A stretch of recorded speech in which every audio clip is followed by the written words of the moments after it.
Hello Aries, उम्मीद है आप सब खैरियत से होंगे। शबीर खोखर आपकी खिदमत में अप्रैल 2024 के एस्ट्रोलॉजिकल व्लॉग के साथ हाजिर है। एरीज, अप्रैल 2024 काफ़ी इवेंटफुल मंथ होने जा रहा है और बहुत सारे एस्ट्रोलॉजिकल इवेंट्स इसमें रूनुमा होंगे। हम उनको डेट बाय डेट डिस्कस कर लेते हैं और देखते हैं कि उनके आपकी ज़िंदगी पर क्या इम्पैक्ट हो सकते हैं पॉसिबली। इससे पहले कि हम आगे बढ़े, नए आने वाले अहबाब से गुजारिश होगी कि चैनल को सब्सक्राइब कर दें ताकि आपको आइंदा भी हमारी वीडियो मिल सके, और वीडियो अच्छी लगने की सूरत में अपने दोस्तों के साथ शेयर करना मत भूलिएगा। और पर्सनल कंसल्टेशन के लिए आप दिए हुए व्हाट्सएप नंबर पर कांटेक्ट भी कर सकते हैं। जी एरी, सबसे पहले हम देखते हैं कि आपके जायचे में जो स्लो प्लैनेट्स है वो कहाँ पर हैं, जो कि ज़ुहल और मुश्तरी हैं। ज़ुहल जो है वो आपके 12वें घर में मौजूद है और आपकी जो है वो बैरून मुल्क सफ़र से रिलेटेड चीज़ों को और आपकी रूहानी ज़िंदगी को मुतासर कर रहा है, आपको अलग थलग कर रहा है सोसाइटी से। आप थोड़ा सा अपनी कन्फाइंड महसूस कर रहे हैं अपनी ज़िंदगी को, अपने आप को, और अपनी जो एनर्जीज़ हैं आपकी वो भी ज़रा किसी हद तक कन्फाइंड है, क्योंकि आपकी 60 का टाइम शुरू हो चुका है और आने वाले कुछ साल आपको ज़रा ज़िंदगी जो है वो स्लो आपको होती हुई नज़र आएगी। लिहाजा बेहतर है कि आप अपने मामलात को ज़्यादा ज़िम्मेदारी के साथ अदा करें आने वाले वक्त में, ताकि आपको ज़्यादा इसके नेगेटिव असरात ना पड़ सके। दूसरा जो अहम प्लैनेट है जिसे सोशल प्लैनेट कहते हैं, और वो है आपका मुश्तरी। मुश्तरी आपके दूसरे घर में है। दूसरे खाने में जब मुश्तरी आता है तो आपकी इनकम और आपकी एसेट्स और आपकी सेविंग्स को ये मुतासर करता है। होपफुली ये पॉजिटिवली मुतासर कर रहा है और आपकी एसेट्स और सेविंग्स वगैरह जो हैं वो बेहतर चल रही हैं। आपके पार्टनरशिप से आपकी सेविंग्स जो है वो बेहतर हो रही हैं और इनकम जो है वो वहाँ से आ रही है। ये एज इट इज़ ही चलेगा इस महीने, इसमें कोई तब्दीली नहीं है। इसके बाद हम बात कर लेते हैं मरीख की। मरीख जब वो भी आपके 12वें घर में चल रहा है। मरीख चूँकि आपका रूलिंग प्लैनेट है और उसके अलावा आपके 8वें घर का मालिक है, तो इसका 12वें घर में होना आपको ये एक वार्निंग दे रहा है कि आपको बड़ा केयरफुल होना चाहिए अपने रोज़मर्रा मूवमेंट के हवाले से, मुख्तलिफ चीज़ों की डीलिंग के हवाले से, क्योंकि 12वें घर में होना मरीख का जो है वो किसी हद तक हादसात की तरफ इशारा करता है। कोई नागहानी मर्ज वगैरह आना और इस तरह की चीज़ें जो है नेगेटिविटी की तरफ बहरहाल ये इशारा करता है।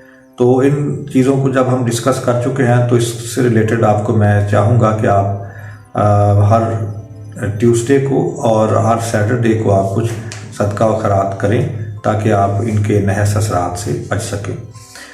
बाकी जो इवेंट 1 अप्रैल से होने जा रहे हैं उनकी तरतीब यह है कि 1 अप्रैल को अतारद मरकरी जो कि आपके असेंडेंट में चल रहा है और वो 1 अप्रैल को रिट्रोग्रेड हो जाएगा। तारत का यहाँ पर रिट्रोग्रेड होना जो है वो आपको ये मैसेज दे रहा है कि you have to be very careful about your thoughts, about your plannings, about your communication and report writing etcetera. अगर आप केयरफुल नहीं होंगे तो फिर आपके कम्युनिकेशन में कोई अभाम पैदा हो जाएगा, जिसकी वजह से आपके अपने रिश्तेदारों के साथ, आपके हमसायों के साथ, आपके इमीडिएट कॉन्टैक्ट के साथ आपके कोई मसाइल बन सकते हैं। लाइकवाइज आपकी जो जॉब है या उसमें भी आपको कोई प्रॉब्लम आ सकती है, तो आपको अपने ख़ास तौर पर रिपोर्टिंग में, कम्युनिकेशन में बहुत मोहतात होना पड़ेगा। और आपकी जॉब में आपको या तो इंक्रीमेंट वगैरह रुक सकता है या खुदा न खासा कोई तनज़ली वगैरह भी हो सकती है।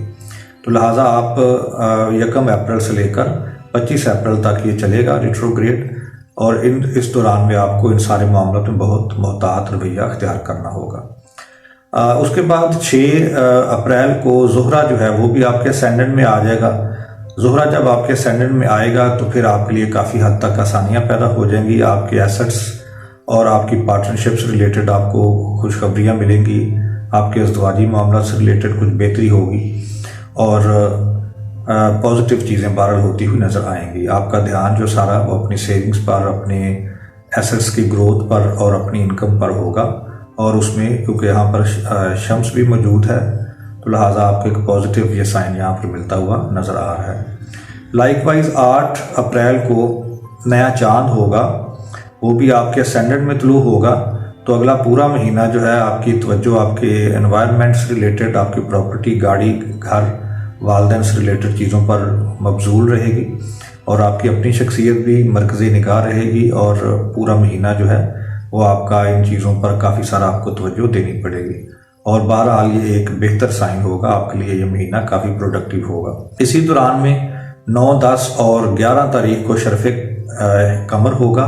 इस दौरान आपकी इनकम में इजाफा होता हुआ नज़र आ रहा है। कुछ अमाउंट और पैसे वगैरह अगर आपने कहीं से लेने होंगे या तवक्को होगी या आप उसके लिए कोशिश कर रहे होंगे तो 9, 10, 8, 9, 10, 11 तारीख तक आपको मिलते हुए भी नज़र आ रहे हैं।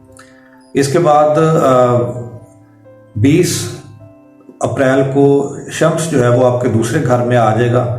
शम्स जब आपके दूसरे घर में आएगा तो अब आपकी ज़्यादातर तवज्जो आपके कुनबे पर होगी, आपके एसेट्स को महफूज करने पर होगी और इसमें ग्रोथ और बेहतरी भी आएगी। इसी दौरान 23, 24 और 25 तारीख को वबाले कमर होगा, लिहाजा आपको अपने वालिदैन से रिलेटेड, अपनी घरेलू मामला से रिलेटेड, अपनी प्रॉपर्टी और गाड़ी वगैरह से रिलेटेड ज़रा मुहतात रहना पड़ेगा। इसी तरह आपके रूहानी मामलात में भी कुछ आपकी दिलचस्पियाँ बढ़ेंगी और कोई ऐसी छुपी हुई चीज़ जिसका ताल्लुक आप कह लें, इंग्लिश में इसके लिए 3 लफ्ज़ यूज़ होते हैं, सीक्रेट, सेक्सी एंड सेडक्टिव। तो इन मामला से रिलेटेड आपको अपने कुछ चीज़ों को एहतियात करनी होगी, अदरवाइज़ आपकी छुपी हुई की चीज़ें, कुछ सीक्रेट्स आपके जो है वो मंजर आम पर आ सकते हैं।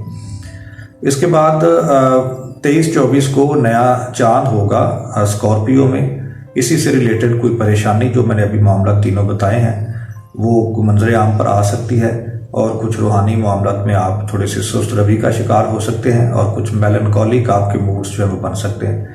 मूड स्विंग्स आपके बहरहाल किसी हद तक है वो उदासी और परेशानी की तरफ आपको ले जाएंगे, लेकिन ये जस्ट मामला 2 से 3 दिन का होगा और अपने रूटीन के मैटर्स हैं, ये निकल जाएंगे।